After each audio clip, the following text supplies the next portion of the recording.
Today on Between the Lines, a past guest of our program whose book changed the lives of many viewers, including mine. The best-selling author of The 48 Laws of Power and The Art of Seduction, Robert Greene. I'm Barry Kibrick. With his latest book, The 33 Strategies of War, Robert once again helps us gain mastery in the modern world. His newest book is a comprehensive guide to the subtle social games of everyday life, informed by the most ingenious and effective military principles.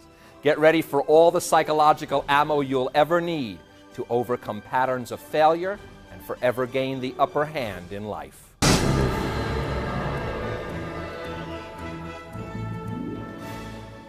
Robert, welcome back. As I said in the introduction and as I told you before, the 48 Laws of Power had a major effect on me in a positive way, and I'm so glad to have you here with the 33 Strategies of War.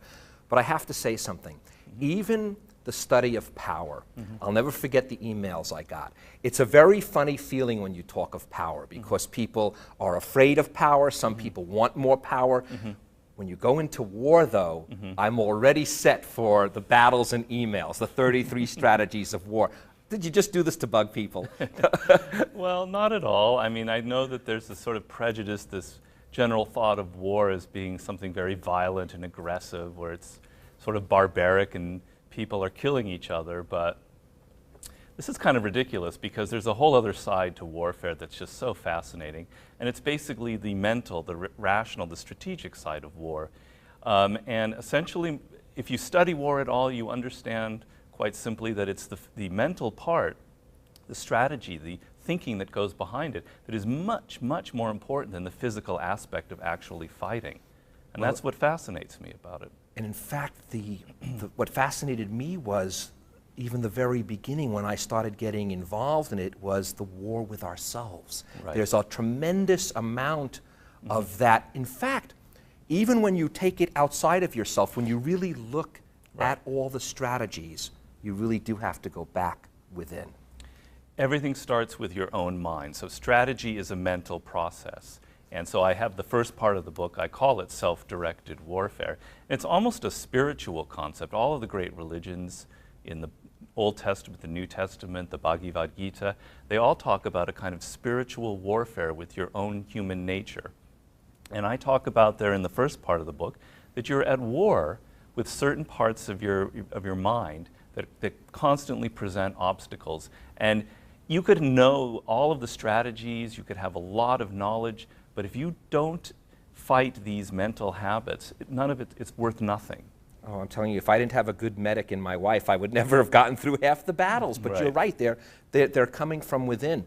And again, I want to shed another light is when you use Sun Tzu's The Art of War, as you say in here, it is true victory is bloodless. There is not even a battle that needs to be fought. Well, Sun Tzu was a genius, and the reason, I mean, his book has stood the test of time, 2,500 years, he's still read to this day. And he has a concept where he defines the art of war, which I believe will never be surpassed, and he says the art of war is basically to win with minimum bloodshed and minimum violence. An army that goes in and mows down the enemy and kills a lot of people and destroys a city simply creates escalating cycles of violence. So the whole game in war is to win with the minimum amount of bloodshed and the minimum amount of violence, and a strategist must try and get as close as possible to that ideal. I think that has incredible relevance and application to any struggle, any fight you're going on in your life. You need to win with the minimum amount of resistance. Now, before we get into the book, I want to say something else about the book. It's one of the very few books that actually says it's a production, and it's a Joost Elfer's book. It's kind of an interesting thing because the structure of the book is it's the content in this case is way more fascinating, but the structure is beautiful. And I want to show people just briefly how this is structured because it starts off with the strategy and the historical battle that reflects it, and they'll be seeing these different images, the interpretation of what that strategy is, the keys to warfare, the reversal of the strategy, which is sometimes as interesting as the strategy itself. You even do an image where you write in the text the way you want someone to visualize it, and as well as an authority on the subject and more support in the red writing. It's, by the way, it's like 3 books, 4 books actually. Unfortunately for me, by the time I got through it, it was really reading 4 books. Right. But each one supports in another way the theories and the possibilities that exist. Well, there's 2 things to say on that. One of my favorite books of all time is actually the I Ching, which is a Chinese book, an oracle book going back to ancient times, which has a sort of a similar, I find a very fun structure that draws you in. The second thing is I always believe, I have chapters in the Power book and in this book, that the structure of something, the way you form it, the form or structure itself is actually an incredibly important decision, very strategic in itself. And I'm trying to communicate in different ways. I'm trying to communicate with an image, as you say, with sort of stimulating thoughts from all different directions. So it's all very conscious. Well, you know what it also does is it helps people. Maybe a person is more able to focus on a strategy, another person on an image, another person on the wisdom of someone. So it really allows a person to get fully wrapped around the subject, which I like. But I want to, even before I get into the strategies, and we know from last time with the 48 laws, we're never going to get into all 33. Is that okay, Rob? And the beauty of the show is I get to pick my favorite ones. That's fine. But beforehand, I want to talk about the fundamental ideals, which you really bring out, and they're as important as the strategies themselves. Look at things as they are, and don't let emotions color them. I joked before with the 48 laws of power and how important the number 1 law is. This seems to be very important as well. Well, the thing about warfare, which I think is applicable to life, is the closer you're able to get to reality, to what is really going on in a situation, to what people are doing to you or what is happening around you, the better your strategies will be. And the main block that you have to understanding, to being as close as possible to this reality is yourself, your mind, your emotions. You tend to see what you want to see in the world. Your feelings of hatred or love or lust or greed, they're constantly coloring what you see in very subtle ways. And so the process for a strategist is to get rid of as much of that emotions that is coloring your viewpoint and getting the capacity to see the world for what it is. On the other side, Sun Tzu talks about it, you want to make it harder for your opponents to see reality. You want them to be mistaking things, to deceive them. But you yourself have to get your mind as close as possible to what is really happening. Well, I want to go a little further then about the self, because number 2 is judge people by their actions. I think that was obvious to some extent, but I love the subtlety of this line. It is your own bad strategies, not the unfair opponent, that are to blame for your failures. And I think we're very apt to quickly blame someone when, again, quicker look inside, not to blame yourself, but to make yourself aware. Yes, I mean, this is the liberating part of warfare. When it's a very brutal, ruthless arena, war, and when a general loses a war, nobody cares about his good intentions. All they care about are the results. And so I'm saying in life, it's not a question of beating yourself up and saying, why did I do this, why did I do that? It's a matter of being more realistic. And if you begin to think of yourself as the master of your own destiny, you're the master strategist commanding your own army, it's actually a very empowering, liberating idea, as opposed to something where you just sort of beat yourself down and get down on yourself. It's more the fact that anytime something goes wrong in life, you can look at it and say, you were responsible for that in some way. You could have done things differently. Go back, analyze what you did in this mistake you made, whenever, and see, if I had done A instead of B, it would have turned out differently. And I think you can do this for any decisions that you have in life. But I think, again, the key is to not beat yourself up on it. And I found that personally, and again, I thank you for the 48 laws of power, and as well as the guidance in here. That's one of the first things I found that I had to deal with, was when I would make what seemed like the same mistake again, I would almost feel like punishing myself. And that seems to be the one thing you want people to avoid when they're even doing battle with themselves. A difficult concept, but when I really want to emphasize that. I mean, your morale, how you feel about yourself, is very important. And I have chapters in this, how you have to go into battle, and I think life is full of battle all of the time. You can't go into battle with negative feelings, feeling that you don't have confidence. So your own confidence, your own self-esteem has incredible importance in how you end up going to warfare. So the idea is just to be realistic and to learn from your experiences. If you don't learn from your own experiences, then they have no value to you. And so you have to constantly assess, this is what I did in this situation, this was right and this was wrong. And I think it's a very powerful tool. Let's play on a few of them that Sure. you deal with here. The do not fight the last war Right. is the second strategy. And it says that what often weighs you down and brings you misery is the past. Yes. And again, I have a feeling that goes a little bit to what I was saying before, is how you're viewing your past. If you're doing so with this guilt-laden and this sort of punishing of oneself, that's what you want us to pluck away even as we look back at our past. Right, exactly, and it's a delicate game. I think this is one of the most important chapters in the book, and I think it's the foundation of any good strategist, is your capacity to let go of the past and to not fight the last war. And what that means is the last war will have two effects on you. Either, if it was a defeat, it will bring you down and you'll become more timid, and you'll carry that into your next battle, and you'll become cautious and worried, etc. Number two, if it was a victory, you will become elated, you will become drunk on your own success, and you will think, I just have to repeat what I did the last time, which is a great mistake, and lots of mistakes in warfare have been because of that. I talk in the book, I say, we all want to recapture our childhood.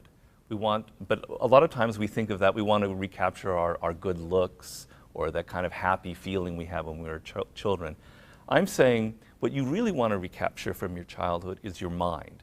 The fact that you had this very fluid mind that was open to experiences, that could take things in for what they were and learn from them and absorb. That kind of mental fluidity is the foundation of any great strategist. And oddly enough, the greatest of them all, like Napoleon, Hannibal, they all had this kind of childlike capacity to just simply take what was coming at them and not bring their own preconceptions to what was going on. You know, you use both of them a lot in the red margins and in the other, as well as Churchill, and again, many of the classic war strategists that you apply to our own selves. One of them in the counterbalance strategy, which I think is one of the first actual strategies of war, was the counterattack, if I remember in the book. You say presence of mind. Again, what we go back to, that joyous sense of letting the mind be fluid. And part that I thought, again, if people could really grasp, is crowd out feelings of panic by focusing on simple tasks. And one of the people in the book constantly is Churchill, and a viewer sent me a line, a woman named Peggy sent me a wonderful line where she said, Churchill says, the chain of destiny can only be grasped one link at a time. And I couldn't help but think of your book as I was reading through that, as you have to take care of that task. Oftentimes you say, even use the simplest task that you can knock down and get out of the way, not even the one that may be, you know, pressing on you, but the easy one. Well, people often wonder, well, what does war have to do with daily life? Well, one of the great concepts in warfare, talked about by a great philosopher of Karl von Clausewitz, a great person who wrote about war, is this concept of presence in mind. There's nothing more intense, more violent, more stressful than battle or warfare. And presence of mind is simply the capacity of certain commanders throughout history to maintain their mind, to maintain their mental balance and make the right decisions in this ultimately stressful environment. And so what is it that allows them to do this? Well, I analyze it, I show they have this counterbalancing capacity to control their emotions. And I read one instance of a fighter pilot who, I forget who it was, I'm sorry, but and he was facing a terrifying situation in which he was surrounded by enemy fighters and it looked really grim, and he was panicking, he was hyperventilating, and he found the only way to overcome this was to focus on little tasks that he had to do you know, buttons he had to press and things like that. And then he was able to sort of calm himself down and make the right decisions. And then he formulated this into a whole philosophy of how to maintain your presence of mind in such situations. So I think this is one of the ideas that, you know, you can learn a lot from in warfare. You have one that originally sounds like almost cliche, and that's pick your battles carefully. And of course, we've heard that hundreds of times, but here's the part that I think separates it. Value what you have, not what you wish you had. I want to repeat that. Value what you have, not what you wish you had. And then use that as your strategy. Right. You can't lose by that, can you? Right. The concept is that, I titled that the perfect economy strategy. And the idea is that we all have a certain economy. We only have so much energy. We only have so much time on this planet. And the game is to use this to the maximum. And you can go in one of two directions as a mistake. You can try too much. You can take on too much in your life where the task at hand is beyond your capacity. You'll tend to fail and beat yourself up. Or you can take on something that's below your capacity, that's so easy, and you're not challenging yourself, and that's another form of failure. The game is to have this sort of perfect level where what you're doing in life matches exactly the energy and the resources that you have. And it's the same thing for an army. An army fights best when it is fighting with this sort of perfect economy. So I'm just simply stating, I kind of make the analogy of someone who's a swimmer. I happen to swim a lot. When you're swimming right, you're not creating resistance in your path. The water is smooth before you. And that's how it should be in life. You're making the most of what you have. You know, you could tell I enjoy playing this with you, Robert. Turn the tables, number 9. And again, here's the part that I want to bring out. Never see a situation as hopeless. Your own weakness can become strength with clever manipulation. Now, it plays a little bit off of that other one, but now we're even talking about a personal weakness, never looking at whatever the situation is as hopeless, and then taking that weakness and turning it into a strength. Well, the quote I have in there from Sun Tzu is about that. I love this quote. But the person I used to illustrate it is Napoleon Bonaparte, who was a grand counterattacker. That was his favorite strategy in life. And Napoleon was a very weird character. He actually loved bad situations. He almost had a way of putting himself deliberately in situations that were very adverse, where everything was against him, because his whole mind would rise to the occasion. And his philosophy was, anything negative, anything bad happening to you contains the seeds of a turnaround. You can turn it around into something positive. And you know, this could be the fact that your opponent in the battle is suddenly getting a little bit aggressive and carried away and arrogant. You can use their arrogance to turn it around. I think, you know, this is sort of a beautiful philosophy in life, if you will. Well, that's what the whole book is a beautiful philosophy of life. Let's play with another one. And again, as I say, I think in the back of your mind, I know you're goofing on us sometimes, because I know you like to, you give us that little battle mentality, and then we see what is really here. And this one here, maneuver them into weakness. Nothing ever happens as expected. If you meet the dynamic situations of life with plans that are rigid, you are doomed. So keep it simple. And again, each one of these plays off of the other one. Yes, I mean, I mentioned earlier about reality and your mind coming closer to reality. Well, the main thing about reality is it's chaotic. You can't control it. There's the famous concept of the chaos of war. The chaos of war means nothing will happen how you think it will happen, according to what you imagine it. And so if your mind is rigid, if you come up with a plan that's just very linear and going, you going from A and B to C, and you just know this is where you're going to go, you're going to fail, because life or war will come up with things that you don't expect. Once again, the icon in that chapter was Napoleon. I use Napoleon a lot because he was a genius. But Napoleon's genius was in the planning stage. He was a master at organizing and planning. And what he did was, he looked at everything in the situation that was happening. He analyzed everything. He put it on these note cards, etc. If I did A, how will the enemy respond? If they respond with that, well, I'll do this, this, and this. And then out of all of this, he would create a plan that was very loose. He would place himself in a position in which he could go this direction, that direction, or whatever the enemy gave him. And this was so brilliant and so novel. And I think this is a model for how we can plan in business and politics, but also in anything that we have to do in life. You know, Robert, I want to give your website out because Right. I know you are the person that will respond to people if they Yes. want more, and this will really give them a chance to do that. It's www.33strategies of war. Right. I want to make sure we have it right. And it's the number 33, so I'm going to give it out. It's www.3 as in 33, strategies, strategies, of war.com. Correct.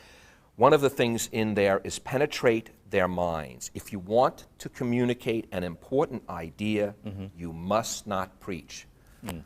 Oh, Robert, I got to tell you, you're laughing, and you met my boys. You know, they'll tell you, that's my natural thing, is to go right into that preach mode. And your words are, and you know, it's funny, it's my natural thing with my kids, yet I believe the opposite. So I have to just train my own self and be disciplined, because you want the people to uncover and discover what you want them to discover, rather than, it's so much more effective. Right. You have to think of working with people from the inside out. You want to plant your ideas inside them, and so that when the idea takes seed inside their brain, they think that it was their own idea, but in fact it is you that have put it there.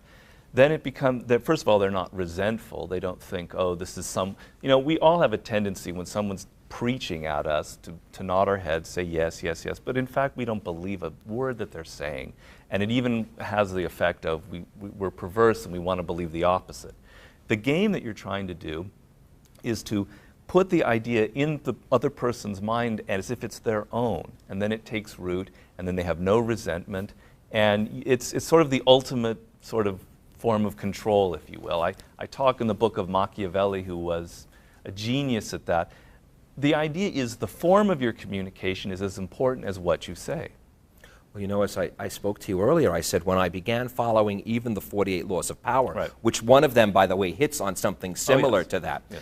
And when I read it again, and I said, but with my own children. It was very funny. I had it laid out very well with business, and I found with my own kids I was doing the opposite until today. All right, boys, I know you're in the green room until today. But, you know, it is hard, and here's where I want to pick your brain at. Sure. When you're dealing with the passions of life, that's when it would seem like you most need to be mindful of the strategies, because that's when they seem to escape a lot easier.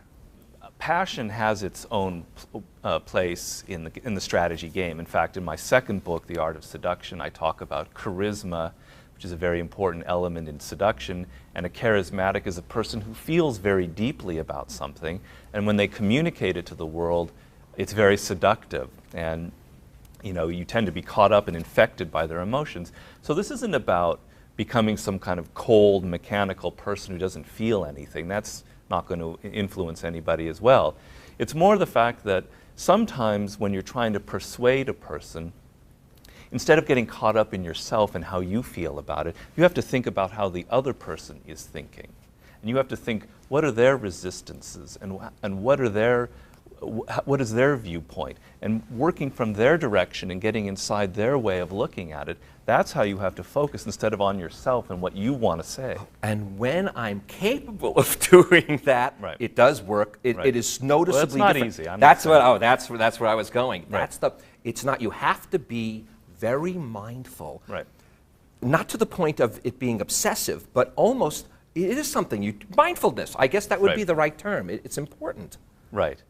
It's more that you're thinking, it's strategy. And the point is, you look at another person, I mean, you're wondering, why is this in a book on warfare? Well, I say communication is actually a form of war. You're dealing with another person who has like a wall. They're like a castle, and you're trying to penetrate their defenses.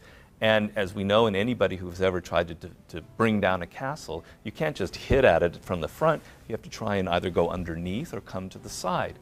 So you're looking at people as something that you have to actually attack and strategize. The whole point is to communicate an idea, you have to be strategic. You just can't just say whatever you want to say and think that your belief will convince people. You have to be strategic. Unfortunately, I wish there was a strategy to give me more time, but ours is up, and I want to end with your words. Events in life mean nothing if you do not reflect on them in a deep way.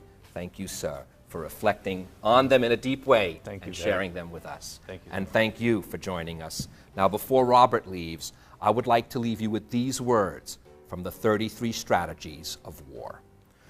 True strategy is psychological, a matter of intelligence, not material force. Everything in life can be taken away from you and generally will be at some point.